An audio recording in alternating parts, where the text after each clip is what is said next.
আজকে আমি প্রথমেই স্মরণ করছি বিগত ফ্যাসিস্টের বিরুদ্ধে যারা আন্দোলন করে শহীদ হয়েছে ছাত্র জনতা, এবং সে আমাদের নির্বাচিত এমপি সাবেক ছাত্রনেতা ইলিয়াস আলী, চৌধুরী আলম, ছাত্রনেতা সুমন সহ যারা গুম হয়েছে তাদের স্মরণ করছি। আমি স্মরণ করছি যারা জুলাই আগস্টের আন্দোলনে ছাত্র জনতার হাজার হাজার ছাত্র শহীদ হয়েছে তাদের আত্মার প্রতি শ্রদ্ধা জানাচ্ছি। তাদেরকে আজকে এই দিনে স্মরণ করছি। আমি স্মরণ করছি, আপনারা জানেন ওসমান হাদিকে কিভাবে গুলি করে হত্যা করা হয়েছে। আজকে তাকে স্মরণ করছি, তার আত্মার প্রতি শ্রদ্ধা জানাচ্ছি এবং অবিলম্বে তার বিচার দাবি করছি। সাথে সাথে আপনারা জানেন বিএনপি বাংলাদেশের একটি সর্ববৃহৎ দল এবং বাংলাদেশের মধ্যে একটি জনপ্রিয় দল।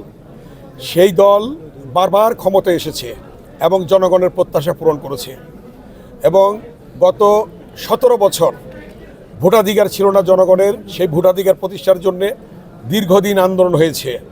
আপনারা জানেন বিএনপির ভারপ্রাপ্ত চেয়ারম্যান জনাব তারেক রহমান সাহেব বলেছিলেন যে দেশ যাবে কোন পথে, ফয়সালা হবে রাজপথে।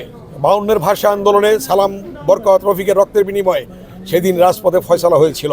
62-র শিক্ষা আন্দোলন, সেদিন ওয়াজুল্লাহ বাবুলের রক্তের বিনিময়ে রাজপথে ফয়সালা হয়েছিল।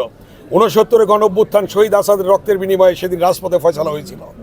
এবং 71-এর মুক্তিযুদ্ধ, শহীদ রাষ্ট্রপতি জিয়াউর রহমানের স্বাধীনতার ঘোষণার মধ্য দিয়ে সেদিন লক্ষ লক্ষ শহীদের রক্তের বিনিময়ে রাজপথে ফয়সালা হয়েছিল। এর পরবর্তী আপনারা জানেন 90-এর স্বৈরাচার বিরোধী গণতান্ত্রিক আন্দোলনে নূর হোসেন, জিহাদ, ডাক্তার মিলন সহ অনেকের রক্তের বিনিময়ে সেদিন 90-এর ছাত্র গণঅভ্যুত্থান সফল হয়েছিল।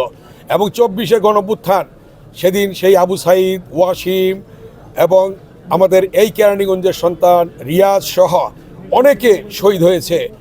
আজকে তাদের রক্তের বিনিময়ে আজকে জনগণ ভোটাধিকার ফিরে পেয়েছে। এবং এই যে রাজপথে ফয়সালা, এটা তারেক রহমান সাহেব বলেছিলেন রাজপথই ফয়সালা হবে, সেটাই হয়েছে।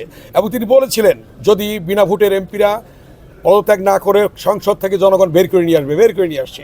যদি পদত্যাগ না করে বিনা ভোটের এমপিরা যারা মন্ত্রী হয়েছে তাদেরকে সচিবালয় থেকে বের করে নিয়ে আসবে, সেটাই হয়েছে। এবং পরবর্তী বলেছেন যদি তারপর পদত্যাগ না করে যে অবৈধ, অনৈতিক, বিনা ভোটের প্রধানমন্ত্রী, তাকে জনগণ গণভবন থেকে বের করে নিয়ে আসবে, সেটাই হয়েছে। রাজপথই ফয়সালা হয়েছে।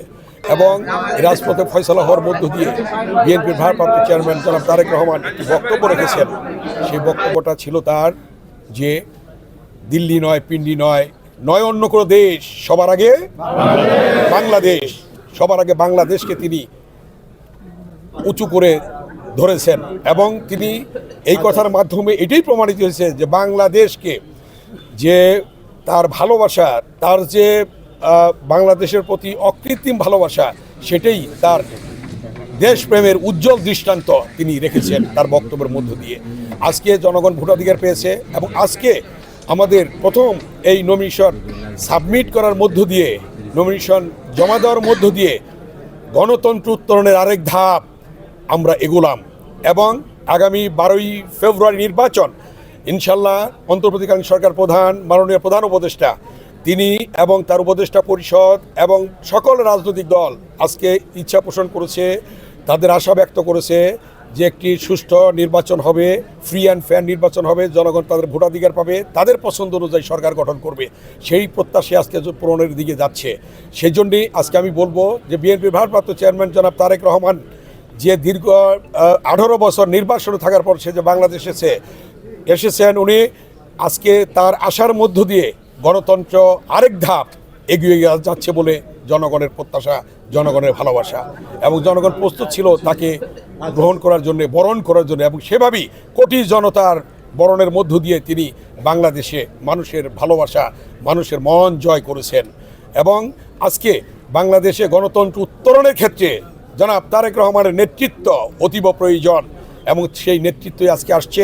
এবং তিনি আজকে সকল জায়গায়, সকল উপজেলায়, সকল নির্বাচনী এরিয়ায় সশরীরে প্রচারণার মধ্য দিয়ে আমাদের এই নির্বাচনকে সামনের দিকে এগিয়ে নিয়ে যাবেন এবং একটি সুষ্ঠু নির্বাচনের দিকে এগিয়ে নিয়ে যাবেন। এটাই জনগণের প্রত্যাশা। আমরা আশা করি আগামী দিনে গণতন্ত্র ফিরে পাবে জনগণ ভোটাধিকারের মধ্য দিয়ে, এবং আগামীতে দেশ পরিচালিত হবে, জনগণের সরকার প্রতিষ্ঠা হবে এবং গণতন্ত্র প্রতিষ্ঠা হবে। আইনশৃঙ্খলা পরিস্থিতি সন্তোষজনক, কারণ বিগত দিনে যেটা হয়েছে যে স্বৈরাচার ফ্যাসিস্ট ছিল তাদের চেয়ে অনেক অংশে আজকে দেশের আইনশৃঙ্খলা ভালো।